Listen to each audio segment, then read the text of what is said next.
திருப்பதி லட்டு தயாரிக்க பயன்படுத்தப்பட்ட நெய்யில் விலங்குகளின் கொழுப்பு கலந்திருந்ததாக சந்திரபாபு நாயுடு கூறிய குற்றச்சாட்டு ஆந்திர அரசியலில் புயலை கிளப்பியது. அதே பாணியில் தமிழ்நாட்டில் பழனி பஞ்சாமிர்தத்தை கையில் எடுக்க நினைத்த பாஜகவிற்கு கோவில் நிர்வாகம் குட்டு வைத்து அனுப்பியிருக்கிறது.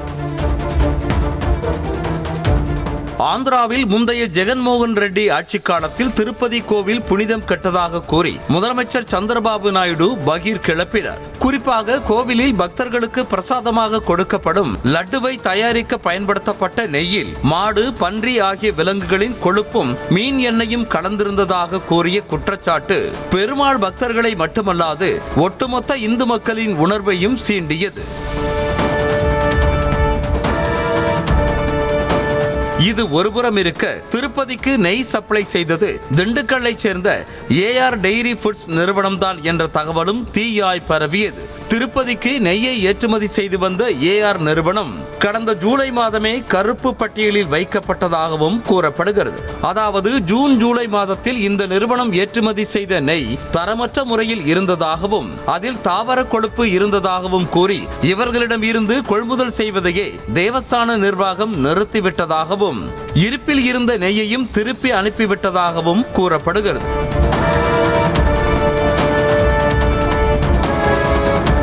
இதனையடுத்து சம்பந்தப்பட்ட ஏஆர் நிறுவனத்தில் உணவு பாதுகாப்புத்துறை அதிகாரிகள் நேரில் ஆய்வு நடத்தி விசாரணை மேற்கொண்டனர். நெய் தொடர்பான புகார் குறித்து விளக்கமளித்திருக்கும் ஏஆர் நிறுவனம் திருப்பதியில் ஆய்வுக்கு உட்படுத்தப்பட்டது தங்கள் நிறுவன நெய் அல்ல என்றும் தாங்கள் தயாரிக்கும் நெய்யின் தரத்தை நிரூபிக்க ஆய்வுக்கு உட்படுத்தவும் தயார் எனவும் விளக்கமளித்தது.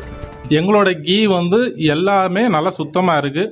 வெளியிலேயே லேப் சாம்பிள்ஸ் எல்லாமே சாம்பிள்ஸ் இருக்குது. யார் வேணாலும் எடுத்து கலெக்ட் பண்ணி லேபுக்கு அனுப்பிக்கலாம் சார். இதற்கிடையே சர்ச்சைக்குள்ளான ஏஆர் டெய்ரி ஃபுட்ஸ் நிறுவனம் தான் பழனி பஞ்சாமிர்தம் தயாரிக்கவும் நெய்யை ஏற்றுமதி செய்கிறது என பாஜக மாநில செயலாளர் வினோத் பி செல்வமும் அக்கட்சியின் தொழிற்பிரிவின் துணைத் தலைவர் செல்வகுமாரும் எக்ஸ் வலைதளத்தில் குற்றச்சாட்டை முன்வைத்தனர். அத்தோடு ஏஆர் நிறுவனத்தின் உரிமையாளர் ராஜசேகர் பழனி தண்டாயுதபாணி கோவில் அறங்காவலர் குழு உறுப்பினராக இருப்பதையும் பாஜக நிர்வாகிகள் சுட்டிக்காட்டினர்.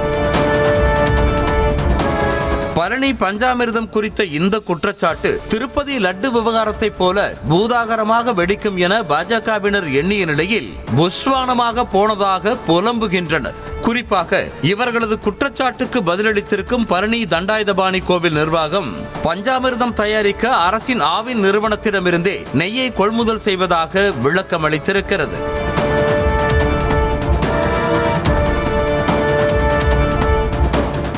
மேலும் பஞ்சாமிர்த தயாரிப்பு குறித்து வதந்தி பரப்பிய பாஜக நிர்வாகிகள் இருவரும் தமிழ்நாடு அரசின் நற்பெயருக்கு களங்கம் ஏற்படுத்தும் வகையிலும் பக்தர்கள் மத்தியில் குழப்பம் மற்றும் கொந்தளிப்பை ஏற்படுத்தும் வகையிலும் மத கலவரத்தை தூண்டிவிட்டு உயிரிழப்புகள் ஏற்படக்கூடிய சூழலை உருவாக்கவும் திட்டமிட்டு அவதூறு செய்திகளை பரப்பியதாக கோவில் நிர்வாகம் பகிரங்கமாக குற்றம் சாட்டியிருக்கிறது. அது மட்டுமின்றி வினோத் பி செல்வம் மற்றும் செல்வகுமார் மீது போலீசில் புகார் அளிக்கப்பட்டுள்ளது. செய்திகளை உடனுக்குடனும் துல்லியமாகவும் தெரிந்து கொள்ள சப்ஸ்கிரைப் பண்ணுங்க.